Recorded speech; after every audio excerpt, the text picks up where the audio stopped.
আজিৰ দিনটোক এটা অসমৰ ৰাজনীতিৰ বাবে বিশেষ গুৰুত্বপূৰ্ণ দিন বুলি অসমৰ মুখ্যমন্ত্ৰী ডক্টৰ হিমন্ত বিশ্ব শৰ্মা ডাঙৰীয়াই যোৱা মে-জুন মাহৰ পৰা অসমবাসীক কৈ আহিছে। কাৰণ তেখেতে কৈছিল যে 10 ছেপ্টেম্বৰৰ দিনা অতি ভয়ংকৰ তথ্য উন্মোচন হ'ব আৰু কংগ্ৰেছ দলৰ নাক উলিয়াবলৈ ঠাই নাথাকিব। মুখ্যমন্ত্ৰী ডাঙৰীয়াৰ কথাখিনি যদি চাওঁ, তেখেতে যোৱা ফেব্ৰুৱাৰী মাৰ্চ মাহৰ পৰাই গৌৰৱ গগৈ পাকিস্তানলৈ বিনা অনুমতিত বহু কেইবাৰ গৈছে। তেখেতে পাকিস্তানলৈ গৈ ISIৰ লগত ট্ৰেইনিং কৰিছে। ISIয়ে তেখেতৰ অহা যোৱা তেখেতক ৰিচিভ কৰিছে।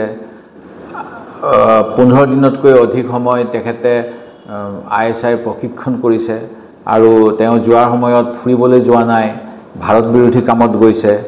পাকিস্তানলৈ যোৱাটো এটা অপৰাধ আৰু পাকিস্তানৰ পৰা ভাৰত বিৰোধী বিভিন্ন কাম এজন দায়িত্বপূৰ্ণ সাংসদে কৰিছে ইত্যাদি ধৰণৰ বিভিন্ন কথা কৈ অহা অসমৰ ৰাইজে গম পায়।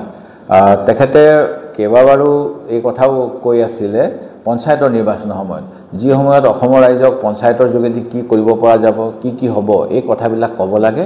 সেইখিনি সময়ত ৰাজনৈতিক বা কি কাৰণবশত মই নাজানো, তেখেতে ৰাইজৰ সমস্যাবিলাকৰ বিপৰীতে নিৰ্বাচনী সভাসমূহত গৌৰৱ গগৈ পাকিস্তানৰ এজেণ্ট, কংগ্ৰেছৰ নেতা পাকিস্তানৰ লগত যোগাযোগত আছে ইত্যাদি বিভিন্ন ধৰণৰ মন্তব্য প্ৰকাশ কৰি আহিছিল।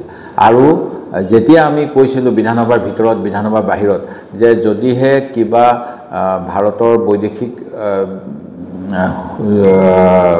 কোনোবা এজেঞ্চিৰ লগত কোনোবা সাংসদৰ যোগাযোগ আছে বা কোনোবাই ভাৰত বিৰোধী কাম কৰিছে, এই কামবিলাক চোৱা চিতা কৰিবলৈ কেন্দ্ৰীয় চৰকাৰৰ অনুসন্ধানকাৰী সংস্থা আছে, IB আছে, আছে বা মিনিষ্ট্ৰী অফ এক্সটাৰ্নেল এফেয়াৰ্ছৰ নিজৰ ইণ্টেলিজেঞ্চ উইং আছে। তেখেতসকলে এইবিলাক কথা ক'ব লাগে। কিন্তু অসমৰ মুখ্যমন্ত্ৰী আছিল নাচুবান্দা ডক্টৰ হিমন্ত বিশ্ব শৰ্মা ডাঙৰীয়াই ক'লে যে বহুতখিনি তথ্য পোৱা গৈছে, সেই গতিকে এতিয়া বিশেষ অনুসন্ধানকাৰী দল গঠন কৰিছোঁ। আৰু এই দল সঁচাকৈয়ে তেওঁ গঠন কৰিলে, দিল্লীলৈ গ'ল, পাকিস্তান এম্বেচিত কাম কৰা কোনোবা মানুহক লগ ধৰিলে বুলি গম পাইছোঁ, বৰ্ডাৰো গ'ল বুলি শুনিছোঁ চাবলৈ কোনফালেদি পাৰ হৈ গৈছিলে ইত্যাদি। আৰু এই গোটেইবিলাকৰ পিছত যিহেতু বিধানসভাৰ সময়তো এই কথাবিলাক কৈ আছিল, আমি আশা কৰিছিলোঁ যে মুখ্যমন্ত্ৰী মহোদয়ে গুৰুত্বপূৰ্ণ কিবা কথা বিধানসভাৰ মজিয়াত ফাদিল কৰিব, বিধানসভাৰ বিশেষ অধিৱেশন। মই ভাবিছিলোঁ 10 ছেপ্টেম্বৰ দিনা তেখেতে বৈঠক আহ্বান কৰিব বিধানসভাৰ আৰু কথাবিলাক ফাদিল কৰিব। কিন্তু এতিয়া দেখা পাইছোঁ যে তেনেকুৱা ধৰণৰ একো হোৱা নাই। মুখ্যমন্ত্ৰী মহোদয় মই কি কৰিব বিচাৰিছে নাজানো।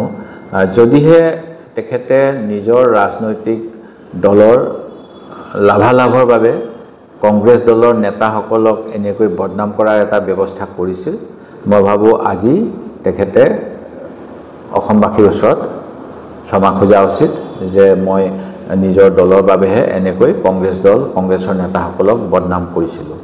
আৰু নিশ্চিতভাৱে কংগ্ৰেছ দলক তেখেতে ক্ষমা খোজা উচিত হ'ব, কাৰণ আমাৰ দলৰ বিষয়ে তেওঁ যেনেধৰণৰ যোৱা সময়ছোৱাত প্ৰায় 7 মাহ দিন ধৰি অপপ্ৰচাৰ চলালে, এই কথাখিনি কেতিয়াও গ্ৰহণযোগ্য নহয়।